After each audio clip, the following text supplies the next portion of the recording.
राधे राधे दोस्तों, श्री बांके बिहारी की कृपा आप पर और आपके समस्त परिवार पर सदा बनी रहे।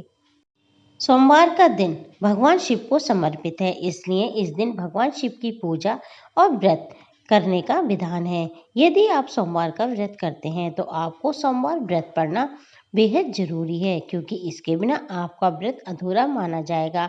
तो दोस्तों, आइए सुनते हैं सोमवार व्रत कथा। एक बार किसी नगर में एक साहूकार रहता था। उसके घर में धन की कोई कमी नहीं थी, लेकिन उसके कोई संतान न होने के कारण वह बहुत दुखी रहता था। संतान प्राप्ति के लिए वह हर सोमवार को व्रत रखता और पूरी श्रद्धा के साथ शिव मंदिर जाकर भगवान शिव और माता पार्वती की पूजा करता था। उसकी भक्ति देखकर एक दिन माँ पार्वती प्रसन्न होकर भगवान शिव से साहूकार की मनोकामना को पूर्ण करने का निवेदन करने लगी। पार्वती जी के आग्रह पर भगवान शिव ने कहा कि हे पार्वती, इस संसार में हर प्राणी को उसके कर्मों का फल मिलता है और जिसके भाग में जो हो उसे भोगना ही पड़ता है। लेकिन पार्वती जी ने साहूकार की भक्ति देखकर उसकी मनोकामना पूर्ण करने की इच्छा व्यक्त की। माता पार्वती के आग्रह पर शिवजी जी ने साहूकार को पुत्र प्राप्ति का वरदान तो दे दिया, लेकिन उन्होंने बताया कि ये बालक सिर्फ 12 वर्ष तक ही जीवित रहेगा। माता पार्वती और भगवान शिव की बातचीत को साहूकार सुन रहा था, इसलिए उसे ना तो इस बात की बहुत खुशी हुई और ना ही दुख हुआ। वह पहले की भांति शिवजी जी की पूजा करता रहा। कुछ समय के बाद साहूकार की पत्नी ने एक पुत्र को जन्म दिया। जब वह बालक 11 वर्ष का हुआ तो उसे पढ़ने के लिए काशी भेज दिया गया। साहूकार ने पुत्र के मामा को बुलाकर उसे बहुत सारा धन देते हुए कहा कि तुम इस बालक को काशी विद्या प्राप्ति के लिए ले जाओ।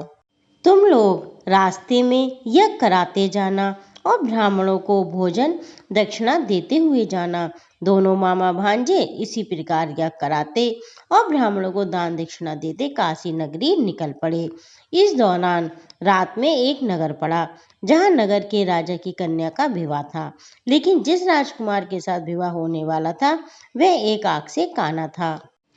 राजकुमार के पिता ने अपने पुत्र के काना होने की बात को छुपाने के लिए सोचा, क्यों ना उसने साहूकार के पुत्र को दूल्हा बनाकर राजकुमारी से विवाह करा दूं। विवाह के बाद इसको धन देकर विदा कर दूंगा और राजकुमारी को अपने नगर ले जाऊंगा। लड़के को दूल्हे के वस्त्र पहनाकर राजकुमारी से विवाह करा दिया गया।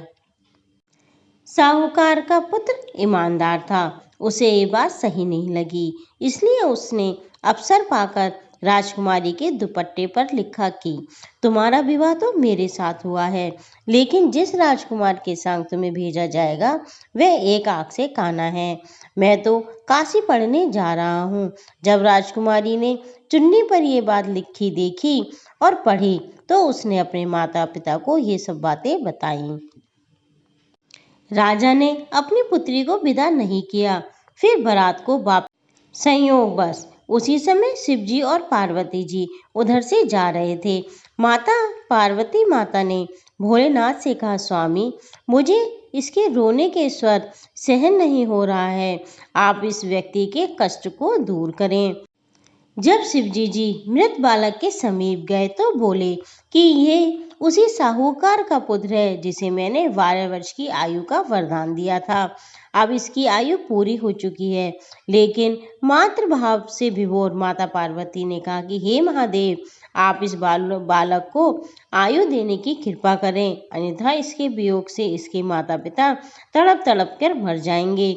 माता पार्वती के पुनः आग्रह पर भगवान शिव ने उस लड़के को जीवित होने का वरदान दिया। शिवजी जी की कृपा से वह लड़का जीवित हो गया। शिक्षा पूरी करके लड़का मामा के साथ अपने नगर की ओर वापस चल दिया। दोनों चलते हुए उसी नगर में पहुंचे जहां उसका विवाह हुआ था। उस नगर में भी उन्होंने यज्ञ का आयोजन किया। उस लड़के के ससुर ने उसे पहचान लिया और महल में ले जाकर उसकी खातिरदारी की और अपनी पुत्री को विदा किया। इधर साहूकार और उसकी पत्नी भूखे प्यासे रहकर बेटे की प्रतीक्षा कर रहे थे। उन्होंने प्रण कर रखा था कि यदि उन्होंने अपने बेटे की मृत्यु का समाचार सुना तो वह अपने प्राण त्याग देंगे, परंतु अपने बेटे को जीवित होने का समाचार पाकर वे बहुत प्रसन्न हुए। उसी रात भगवान शिव ने साहूकार के सपने में आकर कहा कि हे श्रेष्ठी, मैंने तेरे सोमवार के व्रत करने और व्रत कथा सुनने से प्रसन्न होकर तेरे पुत्र को लंबी आयु प्रदान की है। इसी प्रकार जो कोई सोमवार व्रत करता है, कथा सुनता है, पढ़ता है, उसके सभी दुख दूर हो जाते हैं और सभी मनोकामनाएं पूर्ण होती हैं। बोलो शिव भगवान की जय। दोस्तों, इसी तरह सभी व्रत और त्योहार की समस्त जानकारी, पूजा विधि और कथाओं के लिए आप मेरे चैनल को सब्सक्राइब करें, बेल बटन को क्लिक करें ताकि सभी नोटिफिकेशन आपको समय समय पर मिलते रहें।